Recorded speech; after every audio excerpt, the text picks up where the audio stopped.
La première, incontestable, la baisse de productivité. Un salarié traversant un divorce, même s'il reste physiquement présent au travail, est loin d'être pleinement opérationnel. Son esprit est constamment accaparé par ses préoccupations personnelles, par des décisions difficiles à prendre, par ses émotions contradictoires, voire par une surcharge émotionnelle ingérable, entraînant un manque de concentration qui vont se traduire pour votre organisation par une chute de la productivité qui sera souvent imperceptible, mais coûteuse à long terme. Je vous rappelle que la durée moyenne d'un divorce est de 26 mois quand tout se passe bien. Les tâches qui semblaient simples vont devenir pour ce collaborateur des obstacles. Les erreurs vont se multiplier et les délais vont être repoussés. L'impact peut sembler marginal au départ, mais il finit par s'accumuler et peser lourdement sur les résultats de l'équipe et de l'entreprise. La baisse de productivité d'un collaborateur en situation de séparation est aujourd'hui estimée à 40% par an. La deuxième sont les conséquences émotionnelles du divorce qui ne vont pas se limiter à des baisses de performance visibles. Elles entraînent un absentéisme plus fréquent, souvent lié à des rendez-vous juridiques, à des démarches administratives ou à des moments où le salarié se trouve tout simplement dans l'incapacité de venir travailler en raison du stress ou d'un épuisement émotionnel. Ce phénomène qui est bien souvent sous-estimé perturbe le flux de travail, perturbe les équipes et engendre des retards dans les projets clés. Et à long terme, ce type d'absentéisme peut aussi déstabiliser l'ensemble de l'organisation. Son coût est estimé aujourd'hui à 23% de l'activité du salarié. Il nous faut aussi évoquer la détérioration de la communication et des relations professionnelles. En effet, les tensions internes qui sont dues au divorce affectent directement la manière dont le salarié interagit avec ses collègues. La colère, la tristesse, l'anxiété ou bien même la frustration peuvent altérer la communication, créant des malentendus, des conflits ouverts ou des retraits sociaux. L'esprit d'équipe va se fragiliser et des divisions vont apparaître, là où il y avait auparavant une cohésion. Cette détérioration des relations professionnelles n'est pas seulement un problème individuel, elle impacte l'ensemble de l'équipe et l'efficacité collective. Son coût est aujourd'hui aussi largement documenté et représente une baisse de productivité supplémentaire de 19% par an. Et puis, est-ce que votre organisation mesure l'implication du divorce dans les burn-out des collaborateurs? Le stress émotionnel qui est lié à cette situation douloureuse de vie n'est pas une simple difficulté passagère. Il s'installe, il se prolonge et il ronge progressivement la santé mentale et physique du salarié. L'anxiété constante, la dépression, les troubles du sommeil ou encore l'épuisement émotionnel finissent par affecter cette capacité de travail, affecter son énergie et son engagement. L'impact n'est pas seulement visible sur la productivité, il touche aussi la santé globale de l'individu, ce qui peut entraîner des absences prolongées, voire des arrêts maladie à répétition. Le coût humain et financier pour l'entreprise devient alors significatif. 60% des personnes en situation de divorce ou de séparation dans une organisation professionnelle déclaraient en 2020 qu'ils travaillaient beaucoup moins tellement ils étaient impactés par le stress. La cinquième des conséquences, et ce qu'il faut bien comprendre, c'est que ce que traverse un salarié dans ces périodes de divorce, c'est qu'il va perdre le sens de ses priorités, son énergie et son engagement. Les projets qui étaient autrefois source de motivation deviennent secondaires face aux préoccupations personnelles. Et cette perte de motivation va se traduire par un désengagement progressif, par une absence d'initiative et puis par un manque d'investissement dans les objectifs de l'entreprise. Sur du moyen terme, cela impacte non seulement sa performance individuelle, nous sommes bien d'accord, mais aussi la dynamique du groupe avec des conséquences sur l'efficacité de l'ensemble de l'équipe et la réalisation des objectifs. 79% de ces mêmes personnes déclaraient un impact significatif sur la capacité à travailler. Et enfin, la sixième, n'oublions pas l'impact sur la culture d'entreprise et la rétention des talents. Les entreprises qui ignorent l'impact émotionnel du divorce sur leurs collaborateurs risquent de voir leur culture d'entreprise se détériorer. Les salariés qui se sentent incompris ou négligés dans une période aussi difficile peuvent rapidement perdre leur confiance dans l'organisation. Ce manque de soutien ne se limite pas à l'aspect émotionnel, il affecte également la loyauté et la rétention des talents. Les employés qui ne trouvent pas un environnement de travail solidaire et compréhensif en période de crise sont beaucoup plus susceptibles de chercher ailleurs des opportunités où ils se sentent soutenus et valorisés. Ils représentent d'ailleurs en moyenne 40% de votre taux de démission. Et s'il fallait finir de vous convaincre sur les conséquences des émotions liées au divorce ou à la séparation, voici ces derniers chiffres qui parlent d'eux-mêmes. Le coût estimé pour une entreprise, pour un collaborateur, au salaire annuel moyen de 41 600 euros est de 40 400 euros par an en pertes directes et indirectes. Et enfin, les tensions émotionnelles qui sont liées au divorce augmentent le risque de burn-out de 30% chez les salariés concernés. Ces chiffres soulignent une réalité incontournable. Le divorce, bien qu'il semble appartenir à la sphère privée, a des répercussions tangibles et profondes sur l'entreprise. Et face à ces conséquences invisibles et dévastatrices pour l'organisation professionnelle, il est crucial de comprendre que l'entreprise a un rôle fondamental à jouer.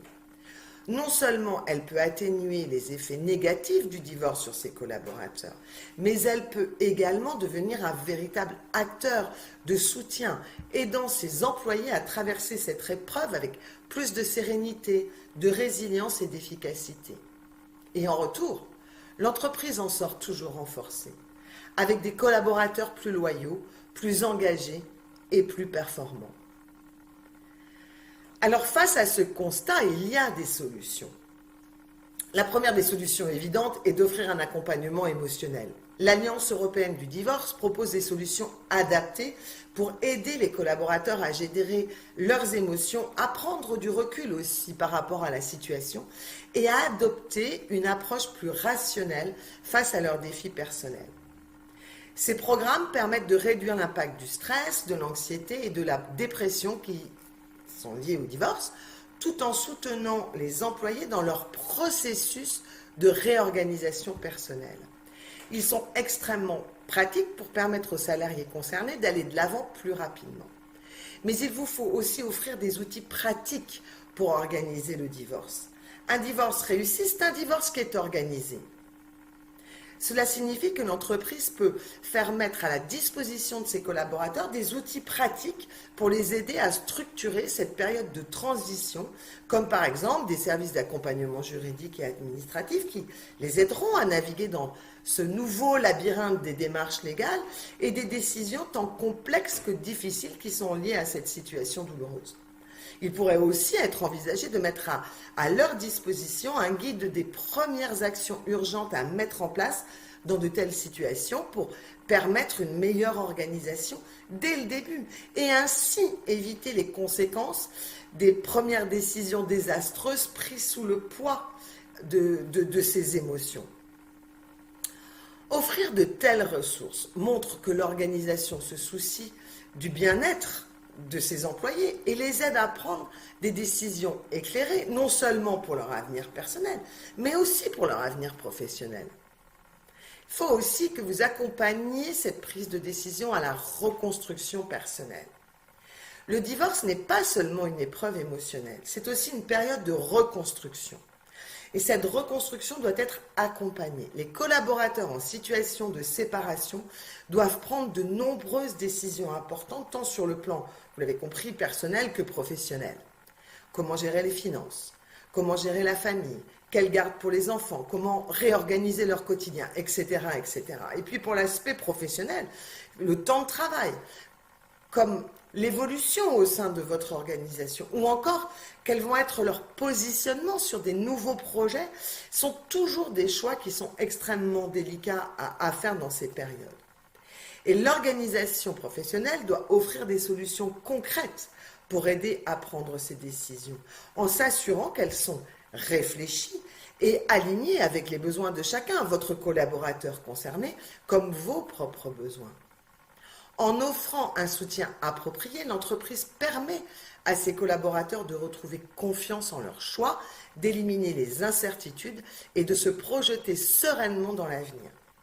Ces accompagnements sont essentiels pour éviter que les collaborateurs ne soient paralysés par le doute ou la confusion, ou encore pire, les regrets, ce qui pourrait nuire à leur performance professionnelle. À mon sens, l'organisation professionnelle doit aussi mettre en place une culture du soutien qui permet aux employés de se sentir compris et soutenus. Cela va passer par la formation des managers pour qu'ils puissent identifier les signes de stress et d'épuisement émotionnel, mais surtout qu'ils sachent comment réagir de manière appropriée.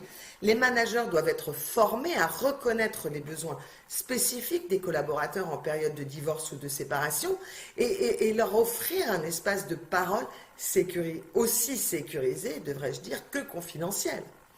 Une telle approche permet de créer un environnement où les employés se sentent soutenus et où ils peuvent concilier leurs responsabilités professionnelles et personnelles de manière plus équilibrée.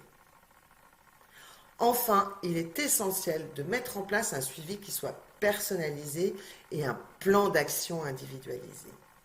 Chaque situation de divorce est unique et chaque collaborateur a des besoins spécifiques. L'organisation professionnelle peut proposer un soutien individualisé et confidentiel en fonction des circonstances de chaque salarié. Ce suivi permettra de s'assurer que le collaborateur traverse cette période de manière sereine et puis qu'il retrouve rapidement son équilibre émotionnel et professionnel. Je tiens à vous souligner qu'un collaborateur accompagné peut retrouver cet équilibre émotionnel en 2 à 3 mois, tandis qu'il pourrait lui falloir des années s'il était laissé livré à lui-même. Voici une petite partie des solutions que vous pourriez adopter dans le cadre de votre stratégie de santé mentale au travail, d'autant que ces aides inestimables pour vos collaborateurs ne représentent aucun coût direct pour l'entreprise. Elles s'intègrent parfaitement dans le cadre des programmes d'aide aux employés, les PAE, qui sont certainement déjà en place dans de nombreuses organisations. Et ces programmes sont conçus pour accompagner vos salariés dans des moments difficiles. Ils peuvent être mobilisés pour offrir des solutions concrètes et adaptées face à un divorce. En utilisant les ressources du PAE, vous maximisez l'impact de votre politique RH tout en préservant vos budgets.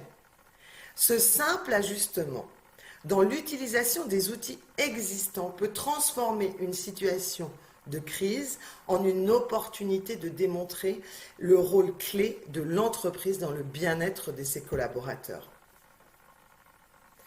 Accompagner vos collaborateurs dans cette transition émotionnelle n'est pas simplement une bonne pratique, c'est une vision pour l'avenir de votre entreprise. En offrant un soutien structuré, vous ne faites pas que résoudre une crise, vous montrez à vos équipes que même dans les moments les plus difficiles, elles ne sont pas seules. Et vous bâtissez une culture où l'humain est au cœur de la performance. Imaginez une organisation où chaque collaborateur, même face à l'adversité, sait qu'il peut compter sur son entreprise pour avancer. Une organisation où les crises personnelles ne deviennent pas des handicaps professionnels, mais des tremplins pour une résilience accrue. Souvenez-vous de ceci. Un divorce organisé est un divorce réussi. Et un collaborateur soutenu, c'est un collaborateur qui revient plus fort, plus serein et plus déterminé. Ce que vous faites aujourd'hui pour eux ne façonne pas seulement leur avenir, mais aussi celui de votre entreprise. Alors ensemble, faisons de cette vision une nouvelle réalité. Je vous remercie.